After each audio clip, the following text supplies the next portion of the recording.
There is a quiet confusion that surrounds money. People work hard, think positively, follow advice, repeat affirmations, and yet the same patterns persist. Income arrives and disappears. Opportunities come close, then vanish. Relief feels temporary. Struggle feels strangely familiar. Florence Scovel Shinn observed this pattern long before algorithms, before inflation charts, before productivity gurus. And she noticed something that unsettled people at first. Money problems, she said, are rarely financial in origin. They are conversational, not the conversations you have with others, the ones you have with yourself. Most people believe life responds to effort. Florence taught that life responds to agreement, and what you consistently agree with internally becomes law externally. This is why two people can work equally hard and experience wildly different outcomes.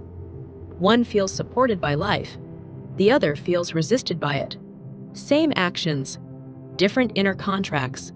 Money, in Florence's framework, was never random. It was never cruel. And it was never impressed by anxiety. It followed instruction. But here is where most people misunderstand her work. They think instruction means asking. Florence knew asking was the weakest position a person could take. She spoke instead about command, about alignment, about the subtle but decisive power of inner authority. And she warned that if you speak to money as if it is reluctant, distant, or scarce, it will behave exactly that way. Life mirrors tone, not need. That is why desperation repels and certainty attracts. Why forcing creates friction. Why effort without inner agreement produces exhaustion.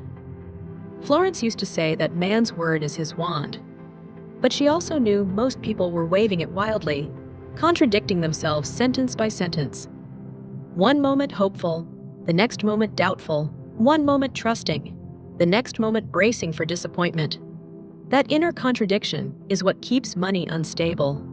Now, here's the uncomfortable truth. Most teachings avoid. If you secretly believe money is hard to get, it will always require struggle. If you believe it must be chased, it will run. If you believe it comes with sacrifice, it will demand one. Florence wasn't interested in fighting these beliefs. She replaced them.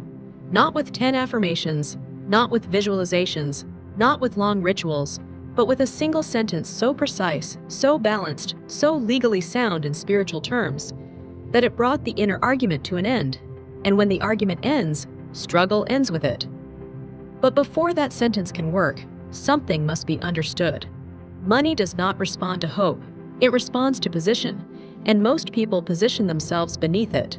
Florence Scovel Shinn had a deep dislike for begging energy, not because she lacked compassion, but because she understood how life interprets it. To beg is to assume resistance. To plead is to assume refusal. To hope is to assume uncertainty. And uncertainty is not neutral. It is a signal. Florence taught that life is fundamentally obedient. It does not decide for you, it reflects you, which means whatever tone you adopt inwardly becomes the terms of the relationship. This is why she placed such emphasis on decree rather than desire.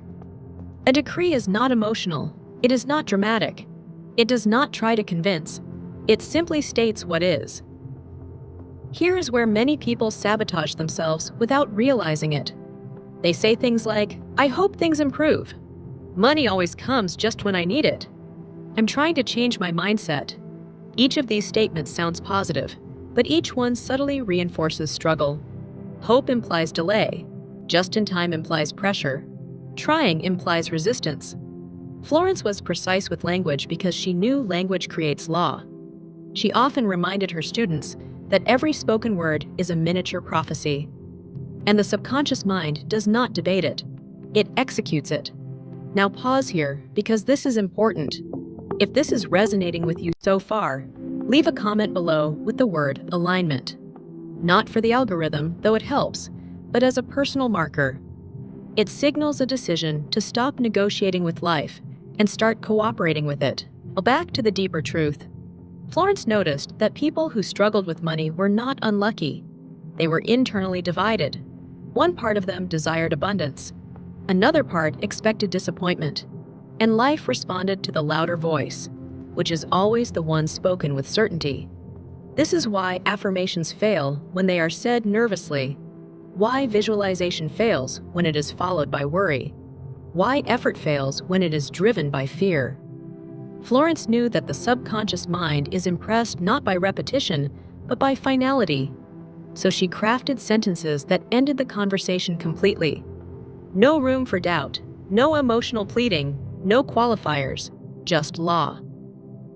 She also knew that money struggles often persist because people secretly believe struggle is virtuous, that ease must be earned, that abundance without suffering is suspicious. Florence dismantled this belief gently but firmly. She taught that supply is natural, resistance is learned, and when resistance is removed, supply rushes in to fill the space. This is why she said that the quickest way to change circumstances is to change the inner verdict. Not your mood, not your optimism, your verdict. Which brings us to the sentence itself. But before revealing it, one more thing must be understood. This sentence does not work if you use it to just get money. It works when you use it to end struggle. Money is not attracted to wanting. It is attracted to closure.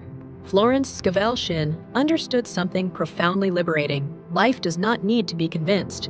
It needs to be concluded. When a matter is settled internally, it rearranges externally with surprising speed. Not through force, but through alignment. Doors open that were never knocked on. Opportunities appear that were never chased. And this is where her sentence does its work. Not as a spell, not as magic, but as a declaration of jurisdiction. Here is the sentence Florence used, in essence, across her teachings, quietly, calmly, without emotional charge. There is an abundant supply for every need, and I accept it now. Notice what it does. It does not mention struggle. It does not mention effort. It does not mention time. It assumes supply is a fact, not a wish. It assumes acceptance as immediate, not future. It places you in the position of receiver, not pursuer. This sentence ends money struggles permanently because it removes the inner argument. No more hoping, no more chasing, no more bargaining, just agreement. Florence taught that acceptance is the final step most people skip. They desire, they affirm, they visualize, but they never accept. Acceptance is the moment resistance dissolves. Say the sentence again, slowly. There is an abundant supply for every need, and I accept it now.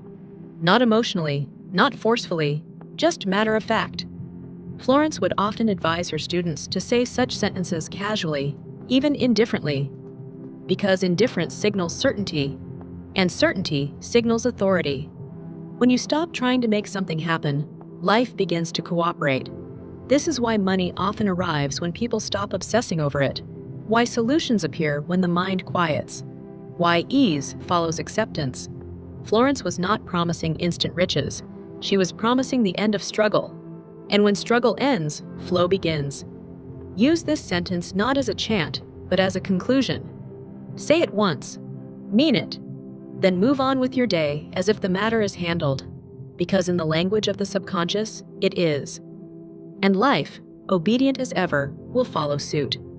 If this video resonated with you, give it a like and subscribe so that we can continue this journey together.